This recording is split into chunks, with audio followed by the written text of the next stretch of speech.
Sexualidad, parte 4. En cuanto a la postura médica referente a la sexualidad, hallamos diversidad de opiniones. En general, los facultativos se hallaban sometidos a influencias contradictorias. La ética cristiana frente a las necesidades fisiológicas, lo saludable para el cuerpo frente a lo que era bueno para el alma. Así, por una parte, se citaban los malestares que se derivaban del coito. En definitiva, apreciamos que la mayoría de los médicos pensaban que del acto sexual podían derivarse tanto efectos benéficos como maléficos. Así, casi todos los aconsejaban que se practicara equilibradamente, ni en exceso ni en defecto. Pero los religiosos a menudo tergiversaron las fuentes de información, acudiendo a determinados fragmentos aislados de los libros que no condenaban el acto sexual en sí mismo, pero que contenían algunas prescripciones y advertencias que, fuera de contexto, podían confundir a los lectores o receptores, aunque no hemos de obviar el hecho de muchos facultativos, al igual que los hombres de la iglesia o tal vez influidos por ellos, reprobaban algunas formas de practicar el sexo. Asimismo, los médicos, al igual que los religiosos, prescribían remedios contra los pensamientos impuros, entre ellos los alimentos que convenía moderar. La carne ocupaba el primer lugar en el catalán. Siguiendo con el tema el apetito sexual, advertimos que los facultativos apuntaban las divergencias que se producían entre los hombres y las mujeres. Asimismo, se pensaba que tendría cierta tendencia a padecer enfermedades como la viruela, el sarampión y la lepra. El discurso hostil hacia el género femenino dio cavidad a todo tipo de argumentos, incluidos los más irracionales. Así se tenía la creencia de que la mujer en el periodo menstrual podía transmitir veneno a través de la mirada.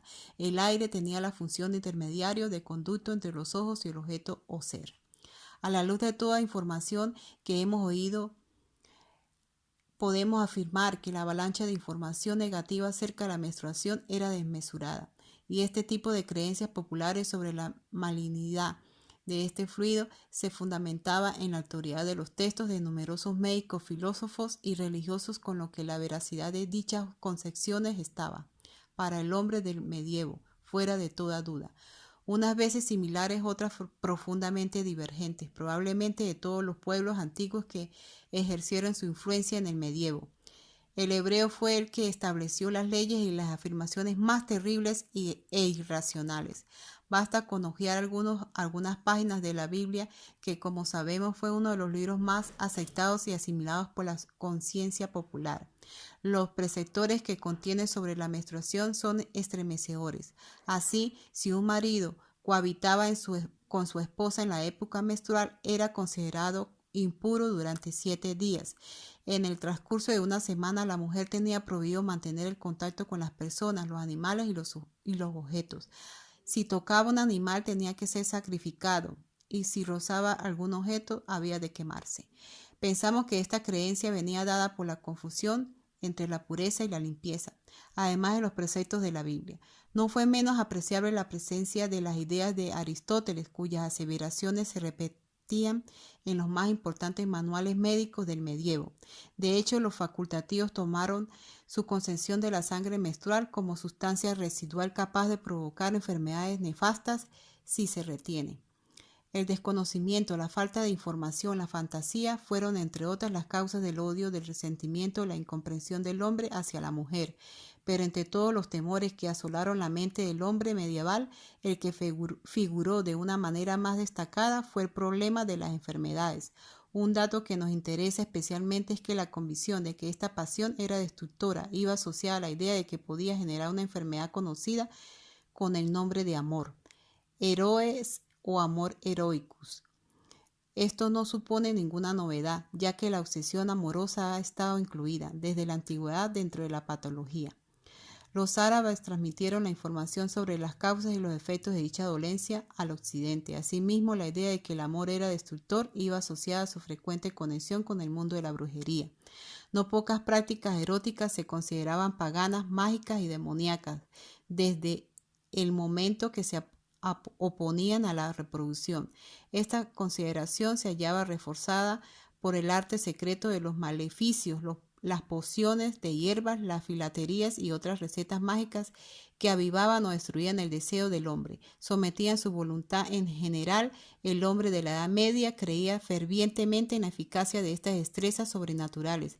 De ahí las numerosas condenas que recibieron todas estas ideas referidas a la sexualidad y al universo femenino.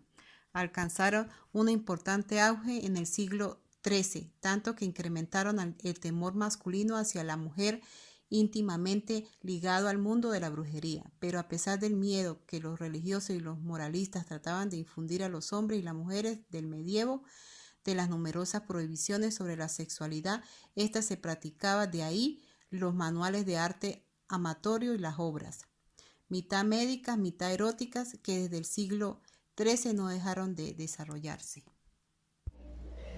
Sexualidad en la Edad Media, parte 5. La mujer y la sexualidad en la Edad Media y el Renacimiento.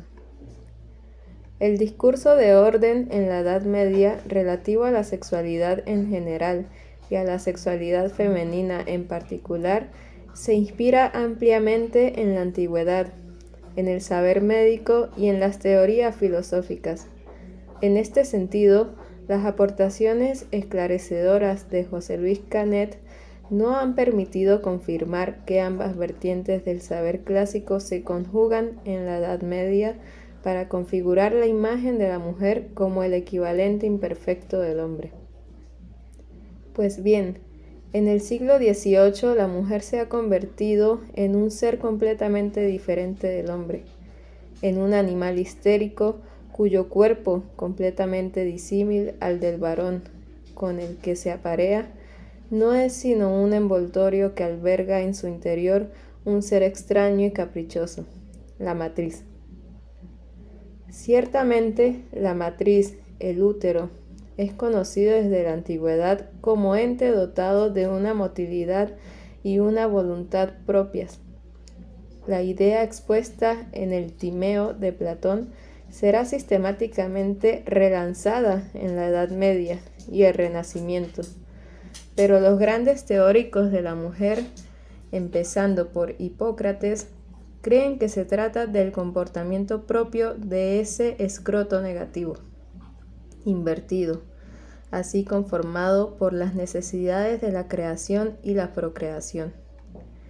Debido a la humedad y frialdad que caracteriza a la femenina, pero en el fondo descontento al verse reducido a la oquedad que intenta colmar por todos los medios, en búsqueda permanente de su gemelo masculino externo y de un embrión al que albergar y alimentar.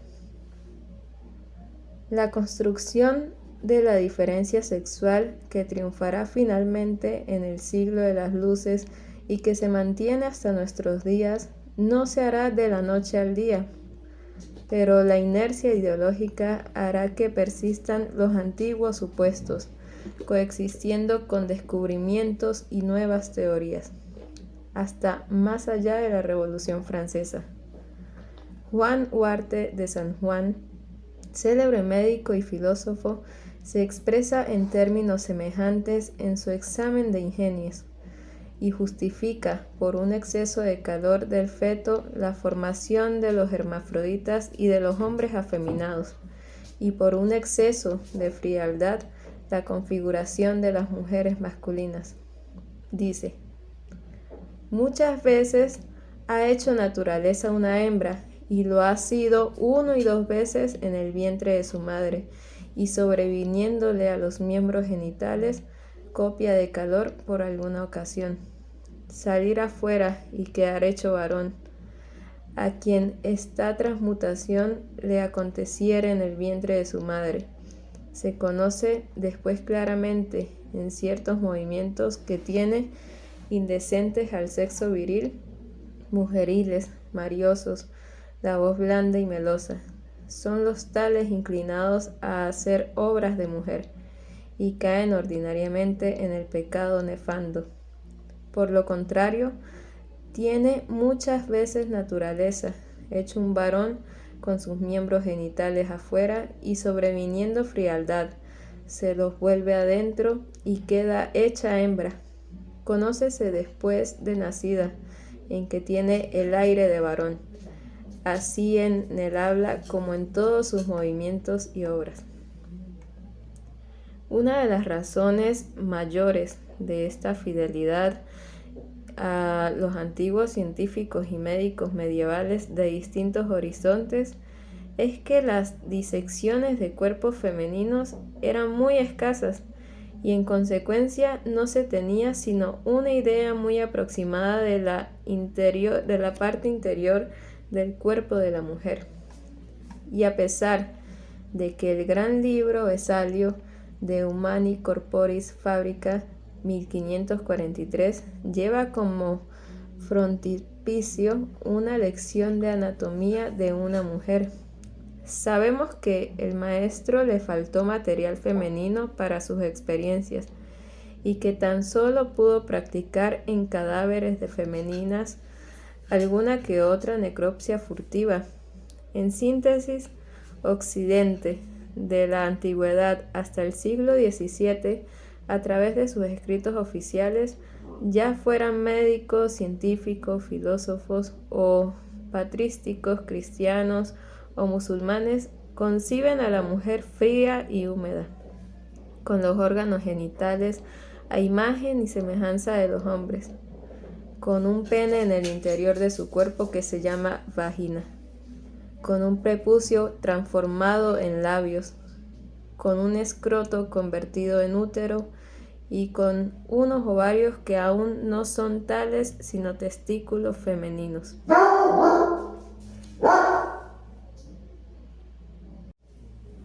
La lactancia y la menstruación no suponen tampoco una diferencia con el varón, puesto que se trata simplemente de variantes femeninas de un mismo sistema de economía de fluidos, con sus maneras específicas de transformación y evacuación. Pero un punto fundamental opone a Aristóteles y Galeno las características y la función de los fluidos seminales del hombre y la mujer. La querella de los espermas. Hipócrates hace el esperma el origen de la vida porque él es vida. Esta médula que hemos llamado en nuestros discursos anteriores esperma tiene un alma y respira. La abertura por la que respira le proporciona la consuficiencia vital de salir afuera. Y así es como la médula ha producido el amor de la generación.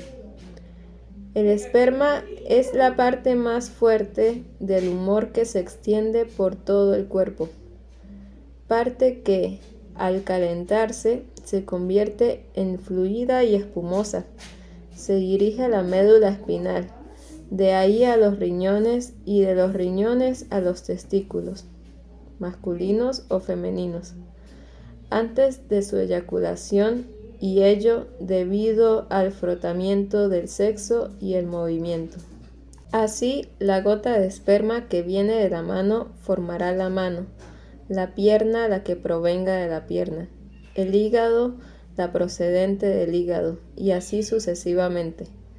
La teoría de la simiente única, la del varón, defendida por Aristóteles en Sobre la generación de los animales, sostiene que el esperma masculino es el único flujo creador.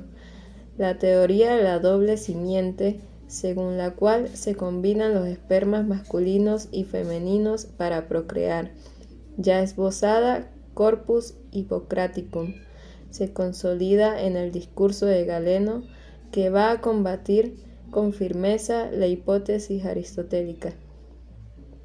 Así pues, si las mujeres son hombres imperfectos para todos los hombres sabios de la antigüedad hasta el siglo XVII, no lo son de igual manera. Para Aristóteles, las mujeres tienen un defecto por naturaleza, porque no producen esperma.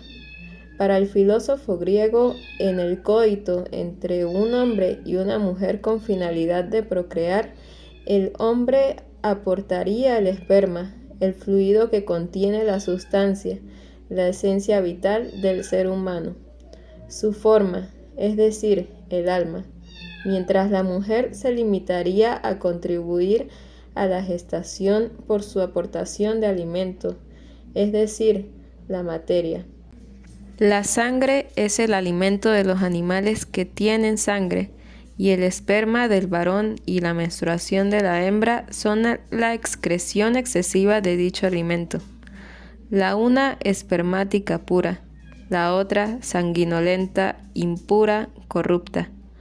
Así pues, la mujer no solo es un hombre imperfecto, también es un hombre impuro. Es el esperma, producido en todas las partes del cuerpo del varón, el que da forma y vida a las partes del cuerpo del embrión, mientras que la sangre menstrual, retenida por el cuerpo femenino para alimentar al embrión, se limita a sustentar al feto durante los meses del embarazo. Aristóteles formula dicha teoría en unos términos que hoy pueden provocar una sonrisa, pero que son el origen de la formulación de la inferioridad de la mujer. Si la mujer tiene la regla, no puede producir líquido espermático. Ciertamente expulsa un flujo en el momento de la cópula, pero con la única función de lubrificar, de facilitar el coito, y no contiene ninguna simiente. Galeno opondrá a la teoría aristotélica otra muy diferente, partiendo de la profunda convicción de la identidad anatómica totalmente entre el hombre y la mujer. La mujer emite, como el hombre, un fluido seminal, y es precisamente la confluencia de ambos en el momento de la copulación del varón y la hembra, lo que hace posible la generación del embrión. En De Semine estudia la anatomía de la hembra. Admite que existe la opinión generalizada de que el esperma, puesto que si lo es femenino, es inútil. Demuestra la necesidad de las dos simientes, masculina y femenina, para procrear. La semejanza del nuevo ser humano al padre o la madre se deberá al predominio de uno u otro esperma en el momento del engendramiento. Sin embargo, el que se forme una hembra o un varón no depende del predominio de uno u otro de los progenitores, sino del calor, pues el varón necesita del calor para constituirse y se forma más deprisa, lo que contribuye a su perfección en el momento de venir al mundo.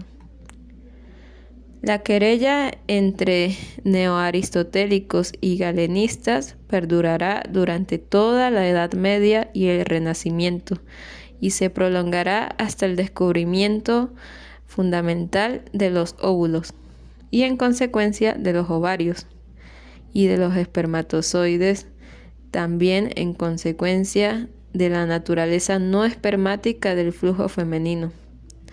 En los albores del siglo de las luces, los neoaristotélicos, la mujer, por una parte, se parece a un niño por su cuerpo grácil.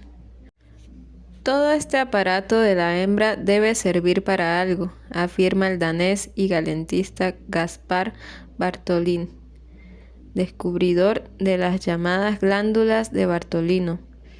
Su uso de los testículos femeninos consiste en elaborar la simiente, como demuestran la razón y la experiencia, y me sorprende que Aristóteles se haya atrevido a defender lo contrario.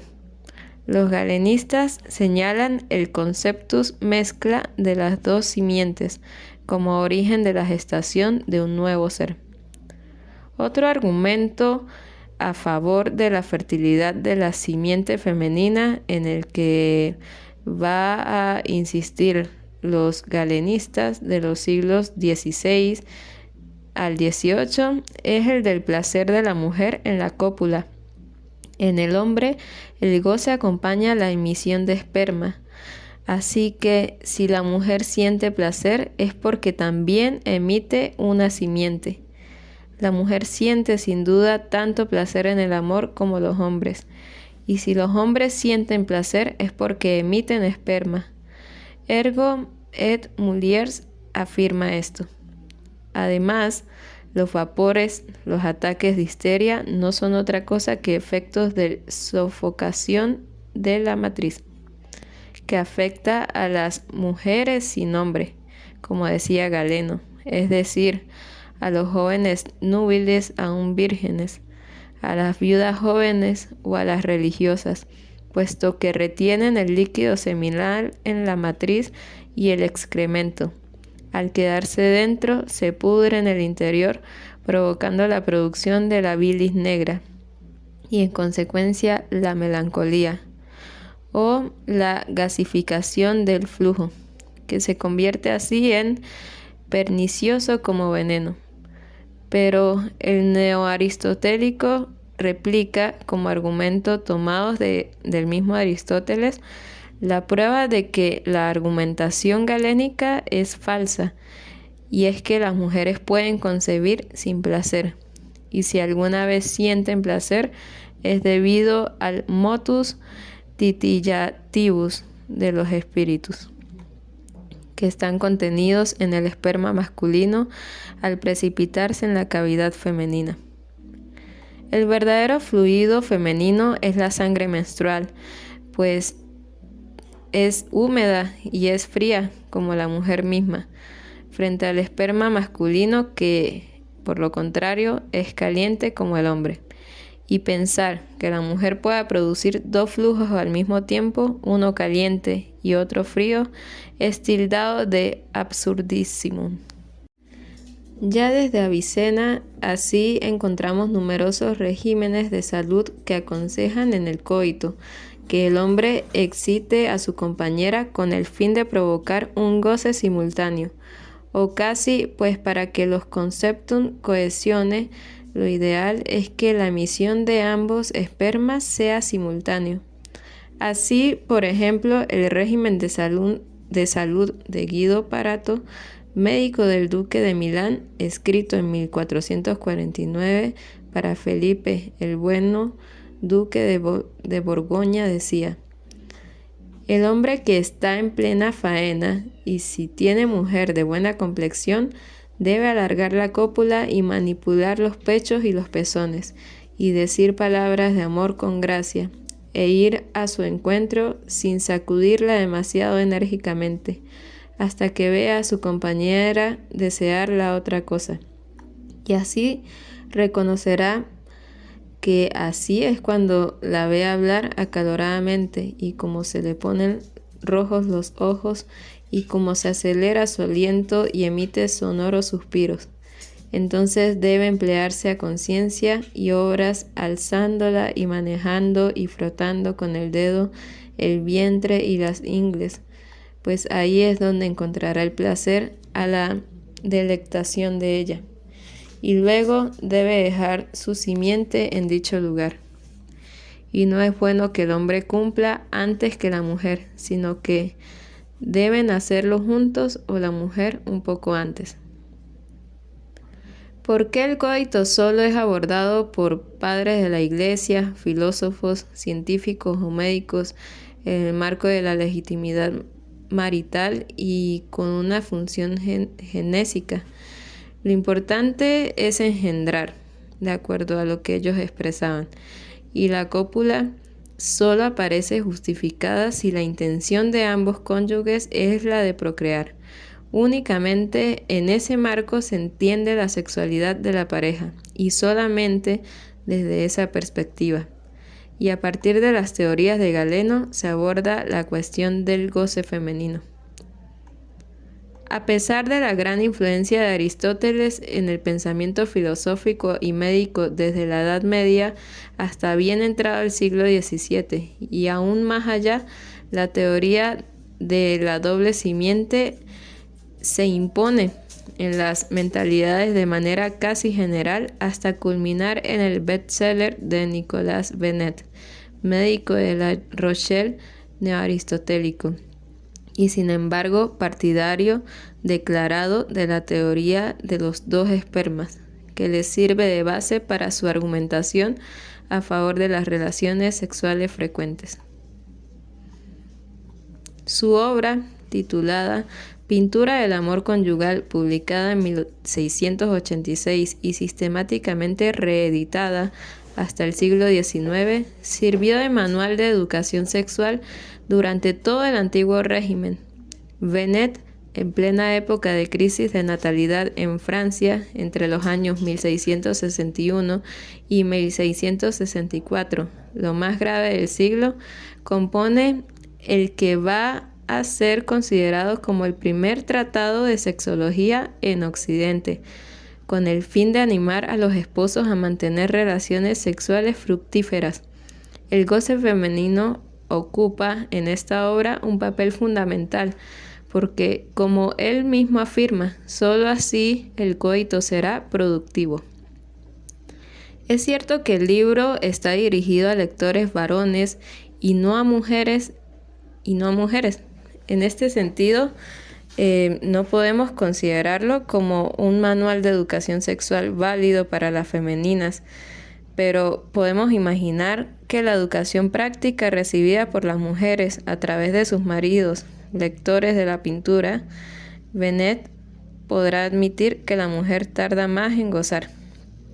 Y como ese goce es necesario para que se produzca la gestación, anima al varón a perder hasta 5 veces sus espíritus para lograr que la mujer los pierda una sola vez.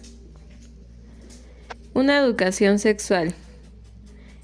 Si bien esta primera parte debería servir para defender que hasta bien entrado el siglo XVIII existe una creencia muy extendida de que el coito ha de ser gozoso para ambos cónyuges si se quiere ser fructífero, lo que, como ya hemos dicho, normalizaba incluso por parte de la Iglesia el goce femenino, siempre y cuando los fines fueran genéticos y solo en el marco de la pareja reconocida y consagrada como legítima.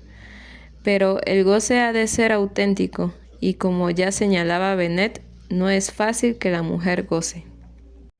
Para ello, la mujer tiene que conocer su cuerpo, lo que viene a ser lo mismo haber recibido cierta educación sexual.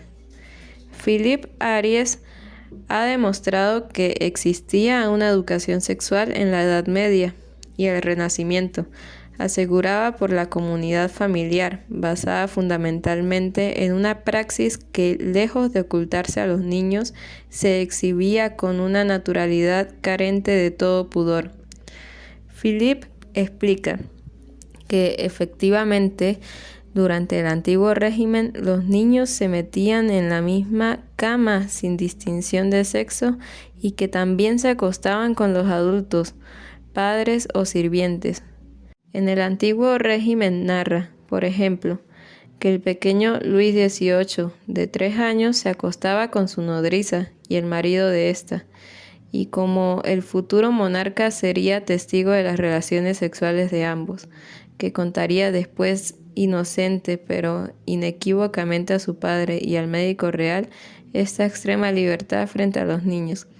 Ya desde la Edad Media se explica, según Ariès, por qué, en primer lugar, se creía al niño impúber, ajeno e indiferente a la sexualidad. De suerte que los gestos, las ilusiones carecían de consecuencias con él, se hacían gratuitos y perdían su especificidad sexual, se neutralizaban. Y en segundo lugar, porque todavía no existía el sentimiento de que las referencias a las cosas sexuales pudieran mancillar la inocencia infantil. Como seres asexuados, insiste Ariès, siguen siendo percibidos en el siglo XV, aunque ya empiezan a aparecer tratados como el del padre Jean Gerson para uso de confesores titulado De Confessione Molisei, de Lyon 1405, donde el autor galo, haciendo mofa de su conocimiento sobre las prácticas sexuales infantiles, pone en guardia a sus congéneres contra la promiscuidad en la cama, los juegos sin vigilancia o las canciones silenciosas, y sugiere dejar la luz de los dormitorios encendidas durante la noche para así evitar que entren niños ajenos a la institución o el contacto de los niños con la servidumbre cuando los maestros no están presentes. Aún en el siglo XVI, en sus coloquios, precisamente en el año 1522, Erasmo de Róterdam aborda cuestiones del sexo que, según el propio Norbert Elias, después han desaparecido por completo del horizonte infantil, de manera particular desde Jean-Jacques Rousseau y su enunciado en el Emile de la sociedad que pervierte al niño. La sexualidad en la Edad Media, parte 6. Según Everett Robson, los filósofos del siglo IX dibujaban y criticaban una sociedad preislámica en la que reinaban transgresiones sexuales como la prostitución y homosexualidad activa y pasiva. El gobierno islámico implica algo más que un cambio de época o poder. La época abasí, comprendida entre el año 750 hasta 1258, es conocida como la etapa más floreciente para los árabes a nivel cultural, literario, artístico y arquitectónico. Este afán por estudiar y canalizar toda erudición precedente aparece con la llegada de este gobierno, que revolucionaría la cultura árabe e islámica. Las esclavas influyeron en el círculo social, introduciendo nuevas costumbres, dado que procedían de zonas geográficas y étnicas distintas. Estas fueron las responsables de difundir la pasión por el canto, el baile, la naturaleza, los perfumes, la vestimenta, el lujo y la diversión. De igual manera, el recurso del concubinato permitió a los altos cargos de la sociedad grandes facilidades sexuales, puesto que no solo se podía yacer con ellas cuantas veces se deseaba, sino que también estos podían hacer donaciones sexuales como gesto de agradecimiento a otros altos cargos. En el periodo abasí, que abarca desde sus inicios hasta mediados del siglo X, se puede comprobar que la literatura va más allá de la sexualidad, dado que se ilustra lo relacionado con lo vulgar, debido al léxico, al carácter cómico y su tono desenfrenado y burlesco. Según Charles, el campo se vulgariza con un libertinaje desenfrenado, donde incluye un léxico impúdico, obsceno e incluso provocador de risas.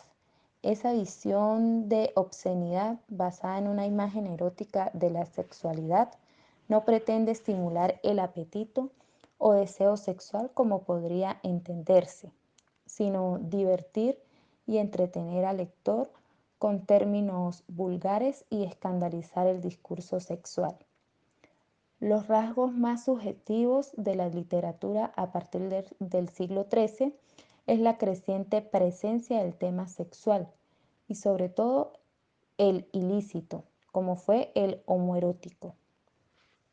El autor Robson, además de tratar el amplio abanico de subgéneros de la literatura erótica, como afrodisíacos, higiene, anécdotas, léxico, dedica la parte de sus escrituras, al contrario de otros autores, a expresar la superioridad del placer sexual femenino ante el masculino, asunto bien sabido por los eretólogos actuales. Este autor se encarga de recopilar toda la tradición erótica procedente, añadiendo de su pluma un corpus literario que significaría el cierre de esta literatura en la Edad Media.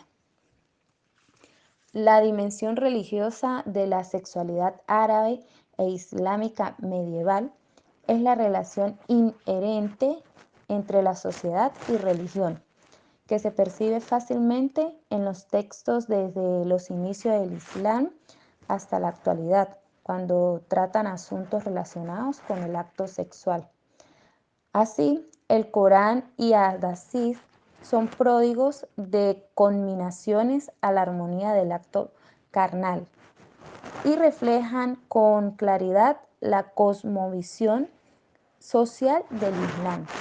A los hombres se les ha embellecido el amor por todo lo deseable, como las mujeres, los hijos, la acumulación de caudales de oro y plata, los caballos de raza, los animales de rebaño y tierras de labor.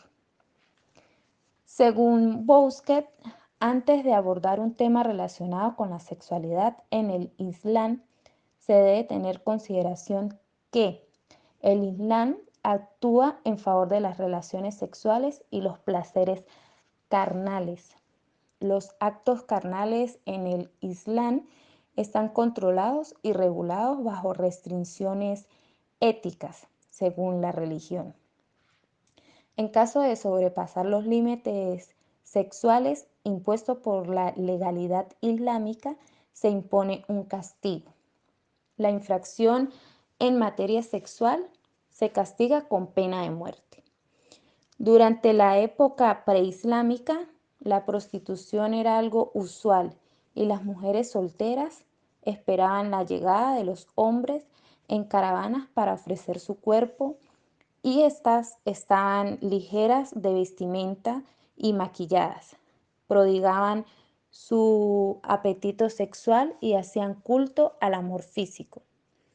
Si algo nos queda claro es la visión íntegra de la sexualidad en el Islam, siendo un claro reflejo del Corán y obras redactadas durante la Edad Media. Asimismo, está la dimensión social de la sexualidad árabe e islámica medieval, que con tanta polémica ha suscitado en el círculo feminista árabe actual, determinando la superioridad del hombre en la vida cotidiana sobre la mujer y el sometimiento incondicional de la mujer al marido. De esta manera, la mujer solo se valora su físico, mientras que sus cualidades psicológicas e intelectuales se ocultan. Los aspectos más destacados son la altura, caderas, pelo, cejas, ojos, senos, vagina, nalgas, piernas, manos y pies. Por otro lado, no podemos olvidar los actos sexuales ilícitos, es decir, las transgresiones que por ser algo común en todas las culturas, juega un papel fundamental.